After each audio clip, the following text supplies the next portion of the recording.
kembali dari perang Tabuk, para sahabat berkumpul di masjid. Orang-orang munafik khususnya datang meminta maaf karena kelalaian mereka. Ada yang mengikat dirinya, ada yang bersedekah dengan hartanya. Khususnya orang munafik, khususnya orang yang bukan munafik, yang ada yang sengaja ngikat di tiang-tiang masjid dengan harapan, saya katakan, tidak akan kulepaskan ikatan ini sampai Nabi yang melepaskan. Kata Nabi, saya nggak mau lepas. Tunggu bagaimana keputusan Allah. Dan semua yang dilakukan oleh sahabat tersebut ada alasan, semuanya dimaafkan. Namun untuk 3 orang sahabat, sebenarnya bukan 3, 11, tapi yang banyak dikisahkan itu 3 karena ini spesial, karena 3 orang ini adalah ahli Badar yang ikut dalam perang Badar. Maka 3 sahabat yang dihukum oleh Nabi yang pertama sekali dengan hukuman diboikot, tidak boleh berbicara dengan mereka selama 40 hari. Maka Ka'ab bin Malik langsung merasa dunia ini sempit gitu ya. Semua orang yang dia temui, yang dia ajak bicara, semuanya dia. Bahkan Nabi pun ketemu dengan dia. Disebutkan dalam riwayat, ketika dia masuk dalam masjid mengucapkan salam, maka tidak ada satu pun yang menjawab melainkan Nabi hanya gerakan mulut saja. Dan disebutkan juga ketika sedang sholat Nabi yang jadi imam. Ka'ab ini sengaja lihat Nabi gitu ya. Ketika Ka'ab lihat Nabi, ketika Nabi agak sedikit menoleh, Ka'ab menundukkan pandangannya. Nabi seakan-akan sedang melihat Ka'ab gitu. Jadi saking rindu berat ingin bisa berbicara gitu kayak Nabi nggak boleh bicara. Dan ternyata hukuman ini belum terlalu berat, ya, karena ujian yang sebenarnya yang datang untuk Ka'ab khususnya adalah ketika datang surat dari pemimpin Ghassasin, ya, pemimpin Ghassasin yang menawarkan, kami sudah sampai berita kepada kami tentang pemboikotan yang dilakukan oleh temanmu, maksudnya oleh Nabi Muhammad kepada dirinya. Kalau di situ kamu tidak diterima, maka pindah saja ke sini. Sungguh kami akan memberikan padamu kedudukan. Kata Ka'ab, ini puncak dari ujian. Ketika sedang diasingkan di negeri sendiri, namun ini ada tawaran mendapatkan posisi jabatan khusus di negeri orang ini. Kata Ka'ab, ini puncak dari ujian, dan dia abaikan permintaan tersebut. Ketika sudah sampai 40 hari diboikot, datang seorang sahabat kepada Ka'ab menyampaikan bahwa ada pesan dari Nabi, mulai hari ini bukan hanya diboikot, tapi kamu pun tidak boleh berhubungan dengan istri. Berarti nggak boleh ngomong, nggak boleh apa, apalagi hubungan biologis itu nggak boleh. Maka Ka'ab bertanya kepada sahabat yang datang, gimana Pak? Berat ya? Kalau yang lain aman ya? Kalau udah yang itu boleh meringan. Pusing. Kemudian kata Ka'ab, apakah Nabi memerintahkanku untuk menceraikan istriku? Tidak. Nabi hanya berpesan supaya engkau menjauhi, nggak boleh berhubungan. Artinya apa? Di luar sudah nggak boleh ngomong sama orang, di rumah pun nggak ada yang biasa diajak ngomong. Jadi udah ibaratnya penjara benar gitu. Kemudian keluar nggak ada yang mau negur, nggak ada yang mau sapa. Di rumah dicuekin. Maka ketika kondisi seperti itu, kata Ka'ab kepada istrinya, sekarang kamu pulanglah ke rumah istri, ke rumah orang tua. Ada istrinya Ka'ab. Para sahabat datang, wahai Ka'ab, kenapa kau lakukan itu? Nabi tidak perintahkan istrimu untuk keluar, dan yang lainnya Bilal dan Mirarah pun tidak meminta istrinya untuk pulang ke rumah orang tuanya. Kata Ka'ab, aku masih muda. Hilal dengan menyorok udah tua. Nah, jadi apa namanya? Cobaan buat aku ini jauh lebih berat daripada nanti kenapa-napa, tambah lagi hukuman, ya sudah, saya suruh pulang aja. Maka dihukum seperti itu kurang lebih selama 10 hari. Maka total semuanya 50 hari. 50 hari berarti sebulan ya minggu. Ya. Hampir 2 bulan Pak ya. 10 hari lagi udah 2 bulan. Kita berapa lama Pak kuat di diemin? Paling seminggu 2 minggu udah. Bapak Ambre nggak tahan tuh. Nggak tahan. Yakin saya. Kemudian ketika sudah sampai hari ke-50, 2 orang sahabat datang berlarian, satu jalan kaki, satu lagi naik onta. Itu hari ke-50. Pada saat itu Ka'ab sedang sholat duha di depan rumahnya, karena kalau rumah panas gitu ya. Depan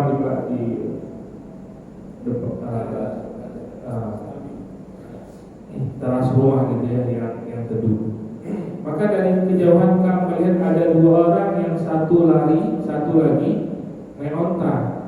Mereka kelihatan sedang berlomba-lomba untuk nyampe duluan, untuk menginformasikan berita gembira. Maka dari jauh teriak tuh. Dan yang jalan kaki dia sadar dirinya pasti akan kalah. Maka dia naik ke atas pohon. Naik ke atas pohon dia teriak, "Wahai Ka'ab, berita gembira, telah turun ayat yang menerima taubatmu." Pada saat itu Ka'ab mendengar informasi tersebut, dia langsung sujud syukur dan merasa yang dunia bumi ini yang sempit sebelumnya langsung menjadi luas setelah 50 hari. Dan setelah disampaikan berita tersebut, 2 orang yang memberi kabar ini dikasih hadiah oleh Ka'ab. Maka menjadi kesunahan ya, kalau ada orang yang memberikan kita kabar gembira, kasih hadiah apa? Hadiah ini dalam syariat kita apa? Sunnah muakkad, dianjurkan sekali, karena saling memberi hadiah itu saling memberi ada rasa kecintaan, ada rasa kasih sayang. Jadi bukan hanya pas dulu pacaran aja buat kasih hadiah seneng, pas sekarang udah nggak pernah kasih lagi. Dan juga bukan hanya dengan keluarga sendiri, dengan orang lain pun, dengan tetangga, dengan sahabat, sering berkasih, bertukar hadiah. Maka Ka'ab langsung menuju ke masjid. Ya, selesai dia sholat, dia langsung pergi menuju ke masjid, karena sasarannya langsung ingin ketemu dengan Rasulullah, mau lihat ada perkembangan apa nih, ada informasi lengkap apa, karena kan tadi baru 2 orang yang kasih kabar. Maka ketika sampai Ka'ab di masjid, semuanya menyambut dengan sukaria. Dan ini orang baik sebenarnya, Pak. Orang baik yang sedang lalai dihukum. Ya, maka ketika terbebas dia dari kehukumannya, semuanya senang. Nah, ini juga sunnah, Pak ya. Jadi orang-orang yang mendapatkan kebahagiaan, kita juga harus senang gitu. Ini masalahnya kita orang senang, kita yang susah. Ini yang sekarang banyak di kita, Pak. Lihat orang senang dikit, apa itu dia ketawa-ketawa, apa itu dia bikin acara begitu banget. Tartar udah ganti lagi, tartar udah ganti. Orang senang. Inilah sifat kita yang kadang-kadang campur aduk gitu ya. Maka Ka'ab datang ke masjid dan disambut hangat oleh semua para sahabat. Intinya mengucapkan selamat gitu ya, alhamdulillah taubatmu sudah diterima. Bayang-bayang taubat kita diterima dan ada wahyunya gitu, tercatat sampai akhir zaman. Cuma musibahnya ketika tadi dihukum juga ada wahyunya. Catatnya hilang tuh. Ya. Maka sesampainya di masjid, Ka'ab langsung menarget ke Rasulullah. Artinya ingin banget ketemu dengan Nabi langsung. Maka Ka'ab langsung maju ke depan gitu ya. Maju ke depan. Dan Nabi di depan situ, misalnya di depan di mimbar gitu ya. Masuk dari luar langsung menuju ke Nabi. Dan sebelum Ka'ab bertemu dengan Rasul, di situ Nabi bertiga gitu. Salah satunya ada Tolha. Tolha langsung berdiri dan memeluk Ka'ab. Dan dikisahkan dalam riwayat, Ka'ab tidak bisa melupakan perilaku sahabatnya itu. Ketika dia menyambut dengan pelukan hangatnya, dengan kabar gembiranya. Jadi itu sesuatu yang sangat dikenang oleh Ka'ab. Aku tidak bisa melupakan bagaimana perilaku Tolha ketika ia menyambutku sebelum bertemu dengan Rasulullah. Maka diucapkan oleh Tolha, selamat wahai yang bersyukurlah kepada Allah yang telah menerima taubatmu setelah turun ayat Al-Quran yang menjelaskan tentang itu. Maka setelah itu Ka'ab bertemu dengan Nabi. Kata Nabi bersabda, wahai Ka'ab, engkau menerima berita yang layak engkau syukuri setelah berita orang tuamu melahirkanmu. Apa maksudnya? Bahwa berita diterimanya taubatmu ini berita benar-benar gembira gitu.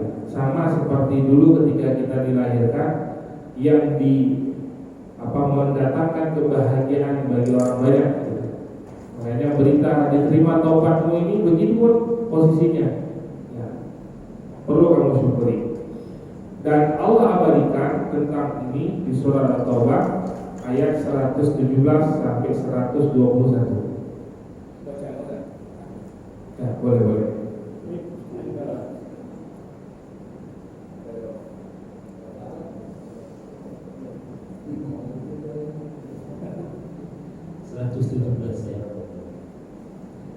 Sungguh Allah telah menerima taubat Nabi, orang-orang Muhajirin dan orang-orang Ansor yang mengikuti Nabi pada masa-masa sulit. Setelah hati segolongan dari mereka hampir berpaling, kemudian Allah menerima taubat mereka. Sesungguhnya Allah Maha Pengasih, Maha Penyayang. Dan terhadap 3 orang yang ditinggalkan hingga ketika bumi terasa sempit bagi mereka, padahal bumi itu luas dan jiwa mereka pun telah pula terasa sempit bagi mereka, serta mereka telah mengetahui bahwa tidak ada tempat lari dari siksaan Allah melainkan kepadanya saja. Kemudian Allah menerima taubat mereka agar mereka tetap dalam taubatnya. Sesungguhnya Allah Maha Penerima Taubat, Maha Penyayang. Jadi taubat itu Pak, kenapa sampai lama diterima? Jadi pelajaran juga di sini. Karena biasanya kita ketika melakukan kesalahan terus sebentar udah langsung diampuni, biasanya rasanya gimana? Biasa aja. Jadi dosanya ya biasa. Artinya enggak kok, saya juga udah selesai, udah diampuni. Tapi ini ketika kita pernah melakukan kesalahan, lama diterima taubat. Maka orang-orang yang beriman benar, lama ini itu menjadi bagian dari peningkatan ketakwaan. Karena kan dia ketika ikut perang itu kan karena lalai, jadi imannya sedang lemah. Maka 50 hari ini nggak sebentar. 50 hari kalau kita pergi udah bisa keliling kemana-mana gitu ya.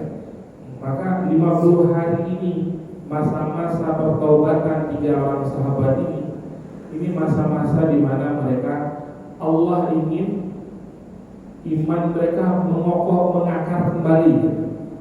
Nah, sampai benar-benar mengakar, barulah Allah terima taubatnya. Dan tidak disampaikan, ini kamu dihukum 40 hari ya.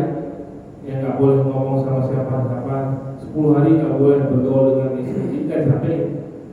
Jadi tahu-tahu udah 40 hari datang perintah, tahu 50 hari datang wahyu. Jadi hukumannya nggak dikasih tahu berapa, ya, karena ini udah selesai, makanya udah tahu kita bilangannya. Lanjut Pak, surat 19.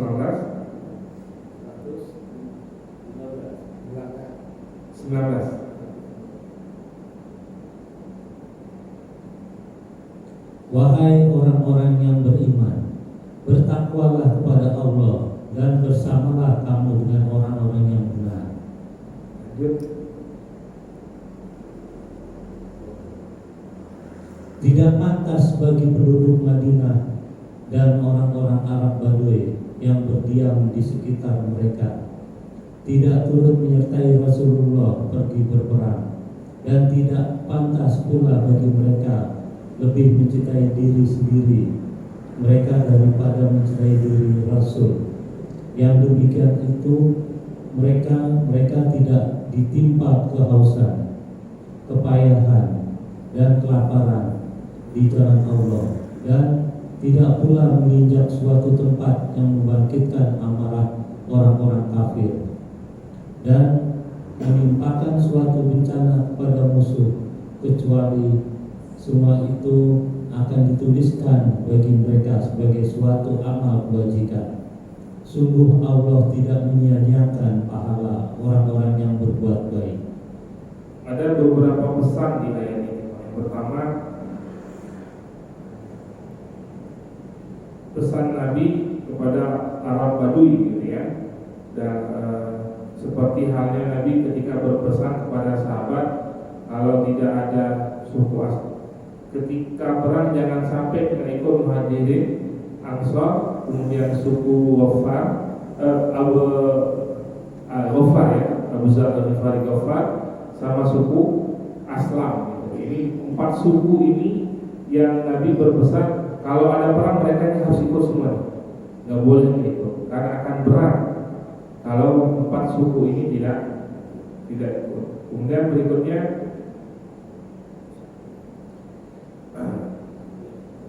tidak pantas kita lebih mencintai diri mereka daripada mencintai diri Rasul.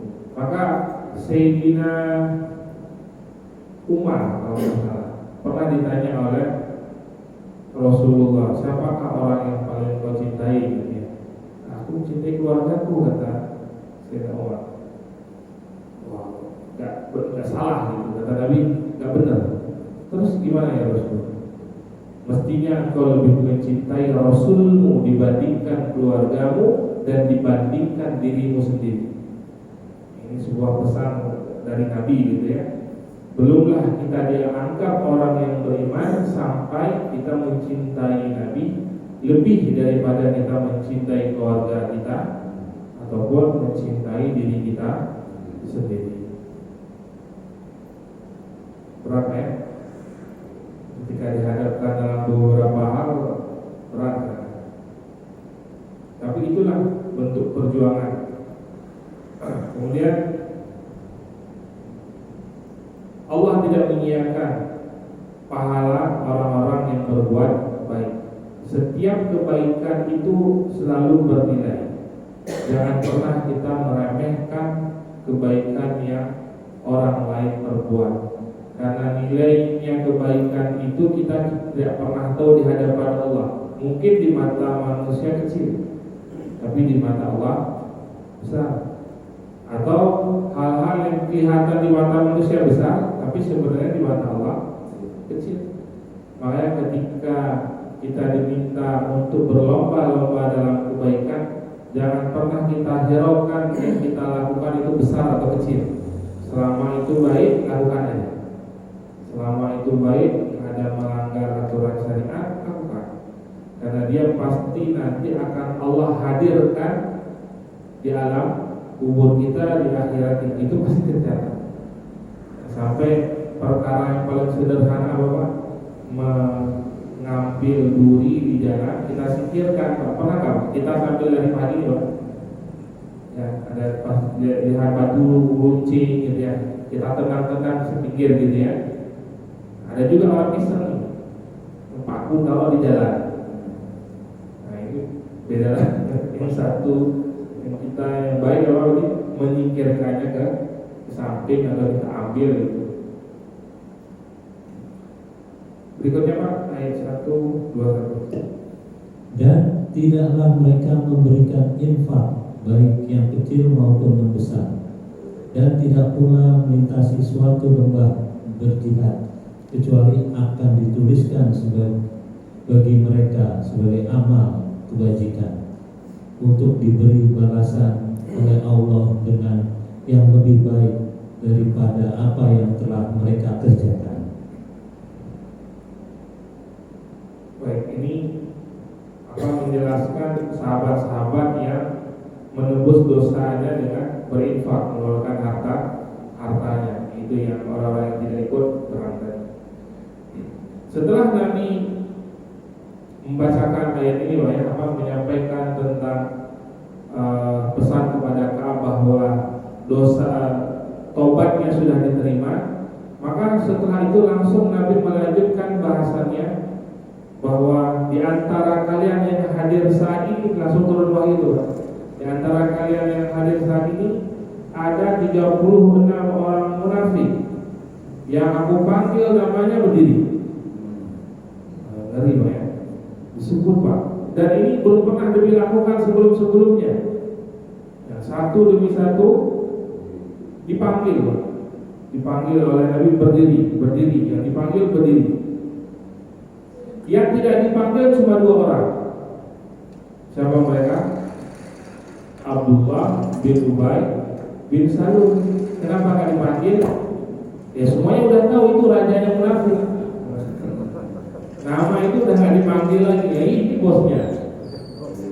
Bosnya adalah Abdullah bin Ubay bin Salul. Berarti 36 tambah Abdullah bin Ubay. Tambah satu lagi adalah Abu Amir Al-Fasid. Abu Amir yang kita kisahkan kemarin, yang mendirikan Masjid Diror. Berarti semuanya ada berapa tuh? 37 orang.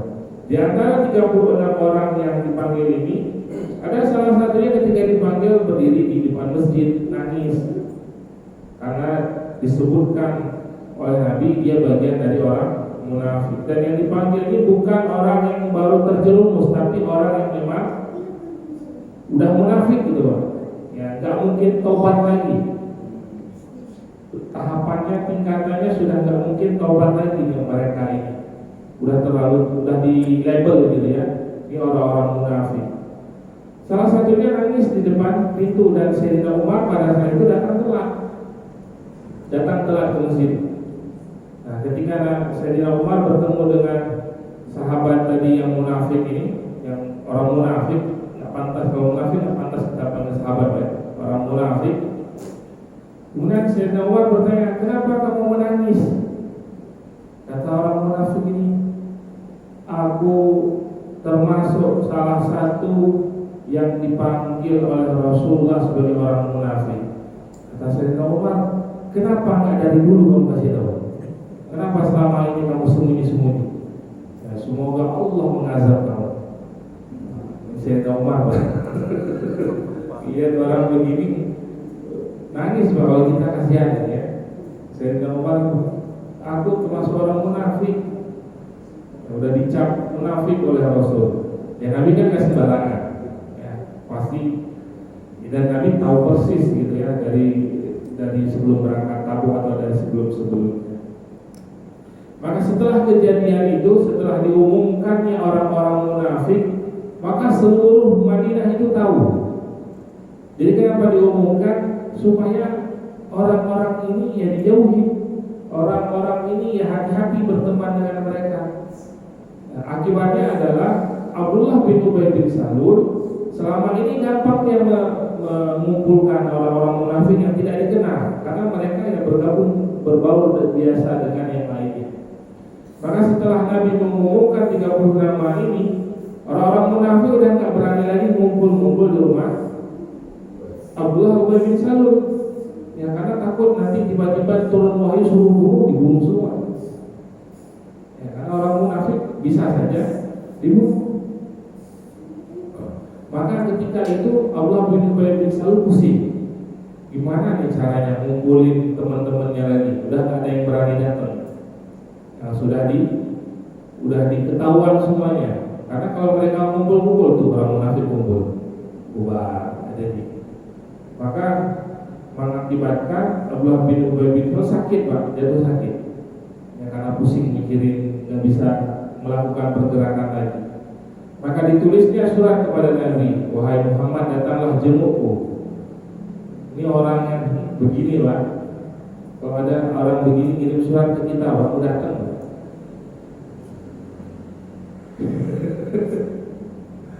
Ini orang selalu mencari masalah gitu, selalu menimbulkan konflik gitu. Terus kirim surat mau mati nggak? Kirim surat ke kita, tolong dong jenguk saya. Nabi dengan lapang dada datang duduk di hadapan Abdullah bin Ubay ini. Apa yang terjadi? Ini orang benar-benar udah mau mati tapi masih saja sombong. Apa kata dia? Seandainya saat ini masih ada saudara-saudaraku yang Yahudi, pasti mereka akan menghiburku. Bayangkan, di hadapan Nabi udah sekarat, masih sempat ngomong. Kalau ada orang Yahudi, teman-teman, karena kan Abdullah Ubay ini kan sekutunya orang Yahudi ya. Jadi dia dagangnya sama Yahudi intinya, temenannya, kongsinya itu sama Yahudi. Kalau ada orang Yahudi pasti aku dihibur, kata Nabi. Wahai Abdullah bin Ubay bin Salul, tidakkah engkau paham, tidakkah engkau mengikuti pesanku agar engkau jauh-jauh dari orang Yahudi? Dia jawab, apa manfaatku menjauhi Yahudi? Kata Abdullah bin Ubay bin Salul, ya, apa manfaatku menjauhi dia?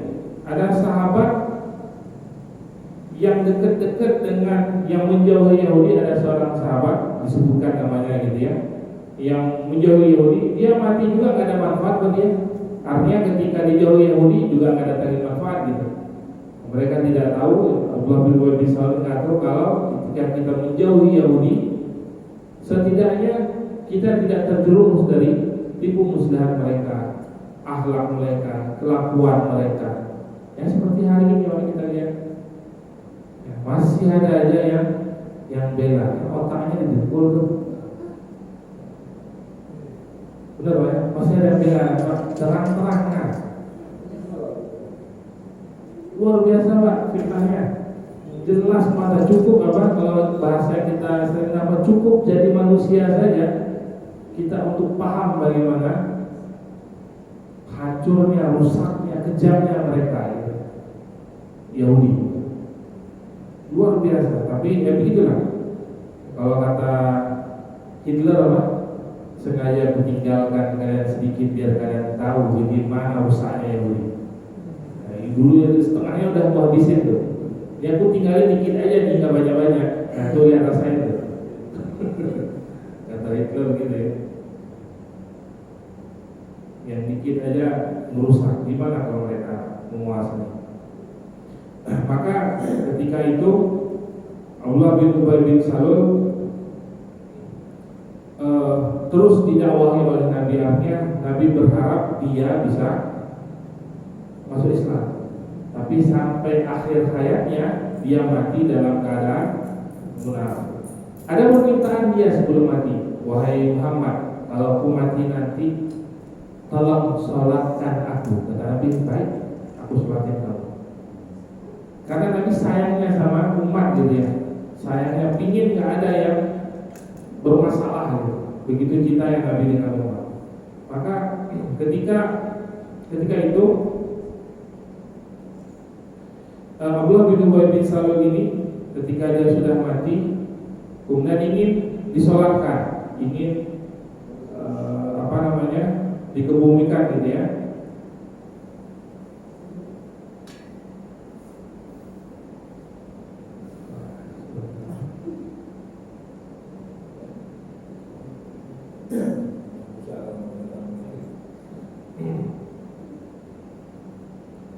Maka ketika Nabi akan Abdullah bin Ubay bin Salul, datang Sayyidina Umar. Ya Rasulullah, jangan kau salatkan dia munafik, jelas dia munafik. Kata Nabi, wahai Umar, saat ini aku diberikan dua pilihan oleh Allah, menyalatkannya atau membiarkannya. Dan aku memilih menyalatkannya. Aku berharap dosa-dosanya diampuni. Itu begitu sayangnya Nabi. Kemudian ketika Nabi akan menyalatkan lagi, sampai dicegah oleh Sayyidina Umar. Kata Sayyidina Umar, aku tidak tahu apa yang membuatku begitu berani saat itu. Ya, dicegah betul-betul Nabi. Ya Rasulullah, jangan kau salatin dia benar-benar orang munafik. Kata Nabi, aku akan salatin dia dan aku akan meminta ampun untuk dia walaupun harus 70 kali. Karena ada ayat yang menyebutkan itu. Walaupun harus meminta 70 kali, aku akan minta ampun buat dia. Tidak lama kemudian turun wahyu. Ya, turun wahyu yang menyebutkan di ayat 80, ayat 80.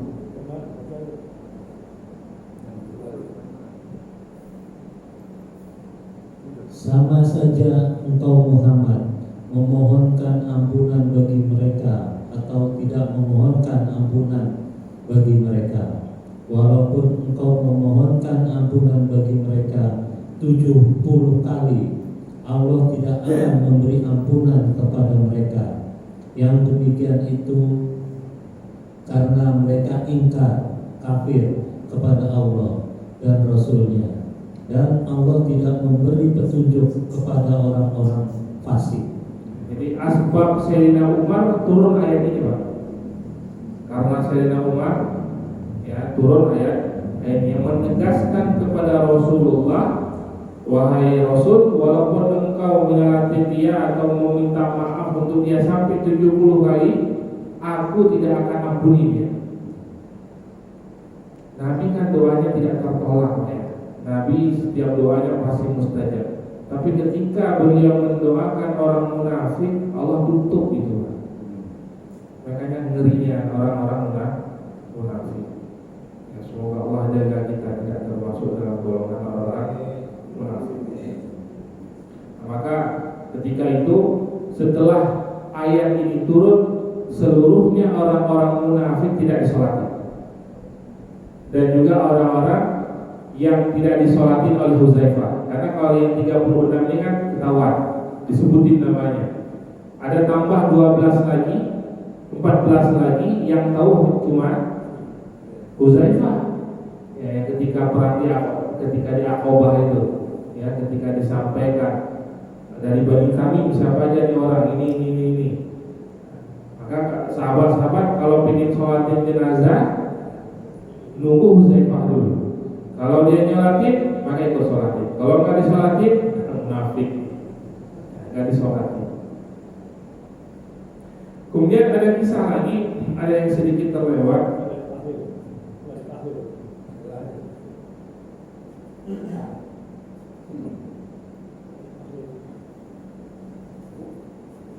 Ada sedikit terlewat setelah Nabi menyampaikan info tentang 36 orang munafik di masjid. Beliau menyampaikan lagi bahwasanya setelah perang Tabuk ini tidak ada lagi kekalahan bagi kaum muslimin. Semua peperangan pasti dimenangkan, tidak ada lagi kekalahan. Sampai nanti kalian akan menembus wilayah Hira. Ini nama sebuah wilayah yang dikuasai oleh Romawi. Dan saat ini aku sedang dipertunjukkan oleh Allah bagaimana wilayah ini kalian taklukkan nanti. Ini nanti lama Pak ditaklukkannya, zaman Sayyidina Umar. Dan saat ini aku melihat orang yang pertama sekali membuka gerbang dan menyerah adalah seorang wanita, namanya Syaimah binti Nufailah al-Usdi. Nabi cerita itu sambil lihat gitu ya, sambil lihat cerita. Dia naik di atas onta merah dengan cadar warna hitam. Ada salah seorang sahabat cerdas namanya Zakaria bin Yahya. Ya Rasulullah, jadikan Syaimah itu sebagai harta rampasan perangku nanti. Ini kan Nabi baru cerita, Pak. Kejadiannya masih nanti. Tapi Zakaria bin Yahya ini langsung meminta kepada Nabi saat itu, ya Rasulullah, jadikan perempuan tadi yang menyerah dari itu sebagai rampasanku nanti. Kata Nabi, ya ini jadi hakmu nanti. Ya bagi cerita-cerita langsung minta jatah dulu. Perangnya belum udah minta jatah dulu. Dan nanti benar terjadi perangnya itu pada masa Sayyidina Umar menaklukkan wilayah Irak yang dipimpin oleh Khalid bin Walid. Ketika daerah itu ditaklukkan, benar seperti yang ceritakan Nabi. Jadi pintu gerbangnya dibuka oleh seorang wanita menunggangi unta warna merah yang menggunakan cadar warna hitam gitu ya. Nah, Zakaria hadir pada saat itu di perang itu. Kata dia ketika melihat wanita itu keluar dengan ontanya, langsung dipegang tali ontanya. Ini milikku. Nah, ini milikku. Yang lainnya bertanya, apa-apaan milik kamu? Kan gak semuanya hadir waktu Nabi mengumpulkan di masjid itu, gak semuanya hadir, termasuk Khalid gak hadir. Ya, termasuk Khalid gak hadir. Kata Khalid, apa ini? Gimana jadi milikmu? Nabi yang sudah ngasih kepada saya. Kapan ngasihnya? Nabi udah meninggal, udah lama meninggal. Gimana ceritanya? Zakaria hanya menceritakan tentang waktu kejadian di masjid itu, dan beberapa sahabat yang hadir di saat itu ada dua orang sahabat yang hadir, Muhammad bin Maslamah dan Muhammad bin Bishr. Ya, bin Bishr ini dua orang yang hadir di masjid waktu info itu, mengasih tahu itu. Dia menceritakan kepada Khalid, pimpinan perang, benar wahai Khalid, saat itu Zakaria ini memang meminta khusus langsung kepada Nabi dijadikan wanita ini, Syaimah ini, sebagai rampasan perangnya. Oh gitu cerita. Ya udah dapat jatah. Ini orang cerdas ya. Dapat dia haknya itu. Dan Syaimah ini adalah adik raja. Ya. Nama kakaknya Abdullah bin Masih. Nama abangnya dia gitu ya. Nah, setelah ini ditangkap menyerah kerajaan tersebut, kakaknya ini nyari adiknya. Mana adik saya itu yang ditawar? Disampaikan oleh para sahabat, adikmu sudah jadi harta rampasan perang, sudah jadi budak. Di mana siapa yang ngambil akan kutebus berapapun yang dia minta. Zakaria ini cerdas, tapi dalam hal hitung-hitungan agak kurang pintar. Enggak kita bilang kurang. Dalam hal hitung-hitungan kurang pintar. Maka kakaknya ini datang kepada Zakaria. Kata Zakaria, tidak akan aku bebaskan Syaimah sebelum engkau memberikan kepadaku 100 dirham. 100 dirham itu berapa? 100 dirham itu 400 ribuan. Udah ya, 100 dirham 400 ribuan lah ya. Kemudian kata kakaknya langsung dikasih 100 dirham. Nih 100 dirham. Kemudian sahabat-sahabat yang lain bertanya kepada Zakaria, wahai Zakaria, kenapa sedikit sekali yang kamu minta? Emang ada mata uang lebih besar dari 100 dirham? Kalau ibarat kita hari ini itu 100 ribu Pak, nominal lembaran 100 ribu gitu. Emang ada lagi nominal yang lebih besar dari harga segitu? Padahal 100 apa namanya, 1 juta dirham pun kau minta itu akan diberikan. Itu orang kaya. Dia cuma minta 100 dirham aja, 400 ribuan. Kakaknya langsung lepasin. Inilah diantara kisah unik para sahabat ya. Makanya perlu belajar matematika. Jangan sampai ngerti uang. Kemudian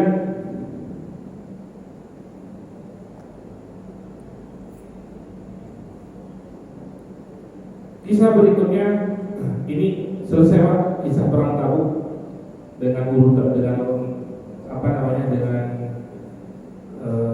urutan-urutannya ya, sampai kisah terakhir adalah kisah, sebenarnya di kisah tadi yang terakhir kisah matinya Abdullah bin Ubay bin Salul, karena hikmah terbesar dari perang Tabuk itu adalah orang-orang munafik semua terbongkar, yang disebutkan satu demi satu.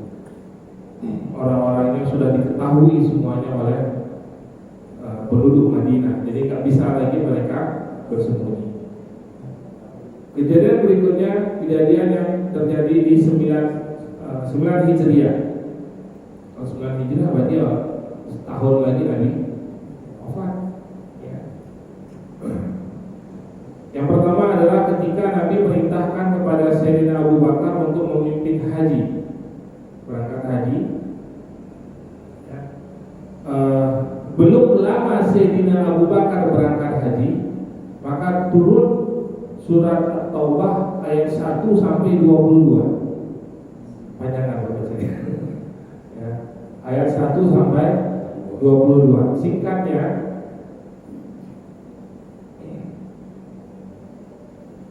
di ayat 1 sampai 42 ini ayat yang menjelaskan karakter dari surat At-Taubah itu sendiri. Ya. Maka surat Taubah kan disebut juga dengan surat Baro'ah, ya, Baro'ah. Satu-satunya surat dalam Al-Quran yang tidak diawali dengan Bismillah. Selisih berbeda pendapat ulama, ada yang menyebutkan karena isinya surat At-Taubah masih lanjutan dari surat Al-Anfal. Ya, karena isinya kan Al-Anfal itu kan masih kata rampasan perang, cerita perang sampai ke Tabuk masih cerita perang. Ada lagi yang menyebutkan karena tegasnya surat ini menentang tentang orang-orang munafik, maka tidak pantas ketika surat ini diawali dengan bacaan nama Allah yang Maha Pengasih lagi Maha Penyayang, karena di situ nggak ada kasih sayang. Di ayat ini benar-benar orang munafik dibongkar semuanya, termasuk apa itu yang di ayat tadi yang 80 apa? Nabi meminta ampun buat mereka saja, Allah tidak ampuni. Rasa kasih sayang Allah di ayat itu nggak ada buat orang munafik. Makanya nggak diawali surat ini dengan kalimat Bismillahirrahmanirrahim. Berbeda dengan ayat surat-surat yang lain. Maka singkatnya, setelah Sayyidina Abu Bakar berangkat, turun ayat pertama sampai 22 ini, dan itu Nabi melihat ini pesan penting yang mesti disampaikan oleh Sayyidina Abu Bakar. Tapi yang menyampaikannya jangan Abu Bakar, harus dari keluarga itu sendiri. Maka yang terdekat dengan Rasul adalah Sayyidina Ali bin Abi Thalib, ponakan mantu yang terdekat dengan beliau. Maka diutuslah Sayyidina Ali untuk mengejar rombongan Sayyidina Abu Bakar, dan setibanya Sayyidina Abu Bakar di Mekah melaksanakan haji, Sayyidina Ali menyampaikan ayat tadi, ya, ayat 1 sampai 22 tersebut, dan Nabi menyampaikan ada 4 pesan. Yang pertama, tiap selesai baca ayat tidak masuk surga kecuali orang muslim. Nabi menegaskan. Kemudian yang kedua, tidak ada lagi tawaf di Ka'bah dalam keadaan telanjang. Kan sebelumnya orang munafik, orang musyrik ini masih tawaf dalam keadaan telanjang. Kemudian yang ketiga, musyrik tak boleh lagi haji. Jadi tahun itu tahun terakhir, tahun depan dan boleh haji. Orang musyrik kalau mau haji, kalau sebelumnya ya bareng-bareng Pak. Ya musyrik ya ini orang menyembah berhala ya juga tawaf gitu. Dan Nabi menyampaikan tahun ke-9 Hijrah ini adalah tahun terakhir bagi musyrik untuk haji. Setelahnya udah nggak boleh haji. Terus pesan yang terakhir adalah yang tidak ada kesepakatan, masih orang musyrik yang tidak ada kesepakatan dengan kaum muslimin diberi batas waktu 4 bulan. Kalau tidak beriman dan tidak keluar dari kota Mekah dibunuh. Maka 4 pesan itu yang langsung disampaikan oleh Sayyidina Ali kepada penduduk Mekah yang masih belum beriman. Insyaallah kita lanjut lagi di minggu yang akan datang. Wallahu a'lam bishawab. Assalamualaikum warahmatullahi wabarakatuh.